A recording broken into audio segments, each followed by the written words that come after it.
This week on the John DuLong Show, I'm recording this a little bit early, so we're not going to talk about the news, really.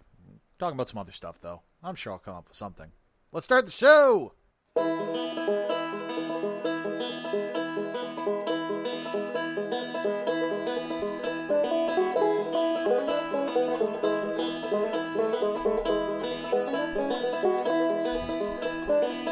Well, boy, howdy. Welcome, welcome, welcome. I hope you're having a wonderful day. Happy Friday. It's the distant future for me, because welcome to the John DuLong Show. Welcome to episode number 40. I'm so glad to have you here with me. Like I said at the top of the show, I am recording this in the slightly distant past, just due to the fact that I will not be available to record in my normal sort of recording time slot, time that I would normally sit down and do the show. So I'm doing it a little bit earlier than I'm used to. Come on in, take a seat. Hope you're having a great week. I'm John DuLong. This is the John DuLong Show. It's your weekly Friday afternoon fiesta, your Friday afternoon fun times. I'm so glad to have you with me. Hope you had a great week. I'm still in the thick of it. So I don't know how it actually is for me. But you know what? We'll get there. We'll get there. It's a thing that we have always done as a species, I guess. I don't know. This has been a weird intro already. So this whole show is going to have a bit of a strange energy. I don't know. So I was I'm going right into it. I went down this little Wikipedia rabbit hole, as I'm wont to do from time to time. I end up clicking on articles, and eventually I'm reading all about Enrique Iglesias. Enrique Iglesias, here's the thing that bent my brain on old Enrique. And that's that, it's not the fact that he is still with Anna Kournikova after, since 2001. Like that's quite a lengthy relationship that they've got on the go there. Like that is sneaking up on, like a couple of decades. Like that's not that far. We are not that far away from Anna Kournikova and Enrique Iglesias having been together longer than like most. I think that they will get the gold star for being like the longest couple at that point. Is there any other like longer celebrity couples out there? I know there are. Okay. I understand. All right. I get it. It was a little bit of humor on this slightly humorous podcast. It's okay. Sometimes it's just humor. It wasn't the fact that he's still with Anna Kournikova that kind of surprised me. It wasn't the fact that he was from Madrid, because in my brain he was always from like Colombia. I don't know why. Is that racist? Maybe. I don't know.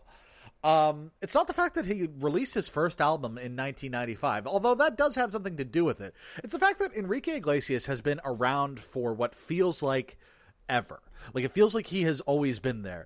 There's very few things that are, certain in life. It's like death, taxes, Enrique Iglesias. And lo and behold, the man's only 43 years old, which is mind-boggling to me. Like, doesn't it feel like he should be like knocking on 50 at the very least? Like not quite 50, but like, almost there. Like he's 43. Like it's not like he's, it's not like he's been, it's just like, I guess he released that first album, which is self-titled light rock ballads, released in Spanish in July 1995. And then he started to like hit English music in 99. That's when you got, I love. If I sing any more of that, first of all, that was awful. Second of all, if I sing any more, I'm pretty sure that Sony Music will come after me. It's kind of weird that like, because like, I don't know, maybe this is just my like mental sort of calculus on the matter, but it kind of seems to me that like Enrique was kind of, at the time that he was, entering the English music charts, he was by all means, he definitely had some hits. He definitely had some bangers. He was 100% on the hit parade. I have been mixing a lot of weird metaphors here. We're gonna keep on going here. He was definitely up there, but it kind of felt like he was second fiddle. to one Ricky Martin. You know, it kind of feels like Ricky Martin was the main event, and there's Enrique in sort of second place. You know, doing some strong stuff, but he's not Ricky, but he's also not Mark Antony. You know what I'm saying? Whatever happened to him? That's going to be my next little delve down into the Wikipedia rabbit hole. But like now it's like he's been around for like a million years. He's kind of really the king of like Latin pop, you know. He's been around. I think he's had a more commercially successful career than his father. The other thing that I love about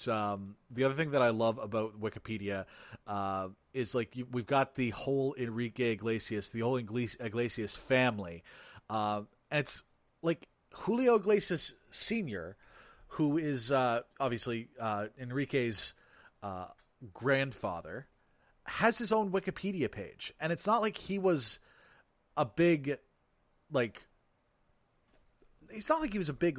music star in his own right. He was, like, actually just a gynecologist in Spain. Like, he had a song sung about him by Julio, but like he wasn't a celebrity in and of himself. He wasn't really a person of note other than like, yeah, my son and my grandson, and well, my grandsons, I guess. There's Julio the third, I think it is, and you know, I think that their sister is like a model or something. I'm not sure. I didn't really go that deep into the lesser known Iglesiases, at least the lesser known to a white English speaking Canadian who doesn't really pay that much attention to Enrique Iglesias to begin with, because like I mean the dude's still putting out music. That's the other thing that kind of hit me, is like he still has had a bunch of like hits recently, like, and part of this is like I just don't go to clubs and I don't listen to that kind of music, and it's cool, it's whatever, it is what it is. But like he has definitely still been like producing a bunch of music, but like it's just interesting to me that like his grandfather has a Wikipedia page, despite doing like very not. I just don't think he's that notable of a human for that. Good for Mr. Iglesias the first, I guess. You know what? You keep on doing your. Well, I suppose he's probably dead. You keep on doing your gynecological thing in the stars, sir. Good work.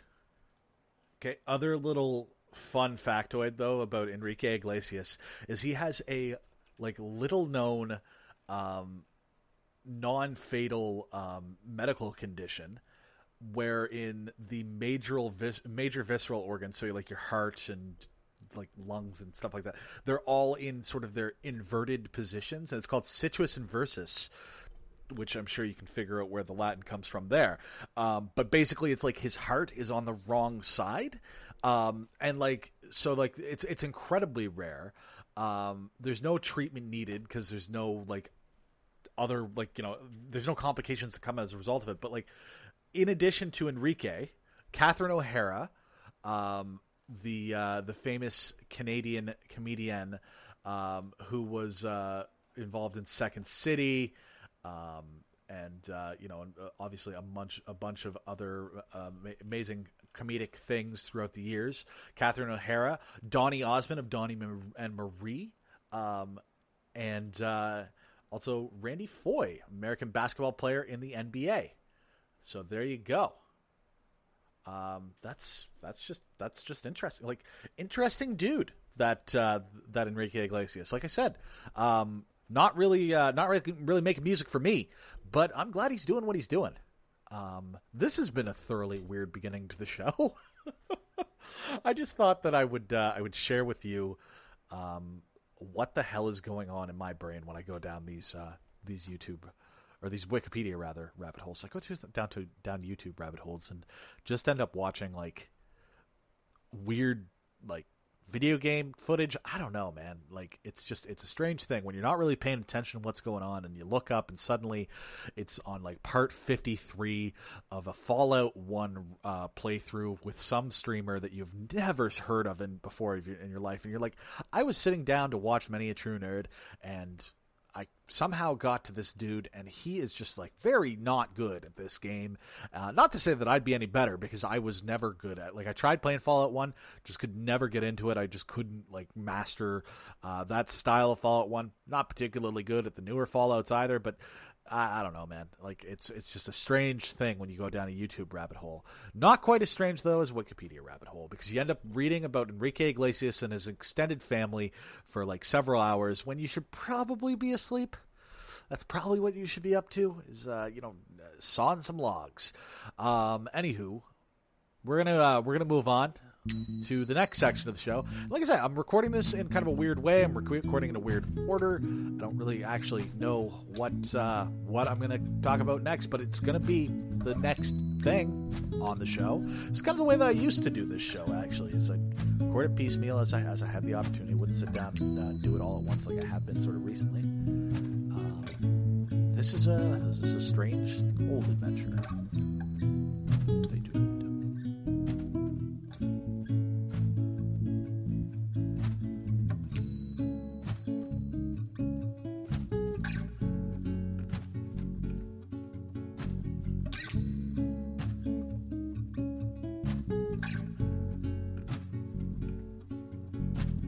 So, like, bit of bad timing in a way on my part. I couldn't predict it.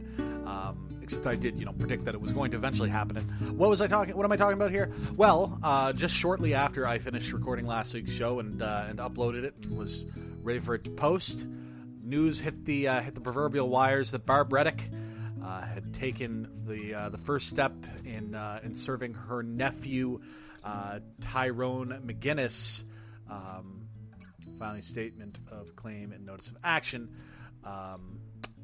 in the big Chase the Ace kerfuffle, is the best way to put it, I suppose.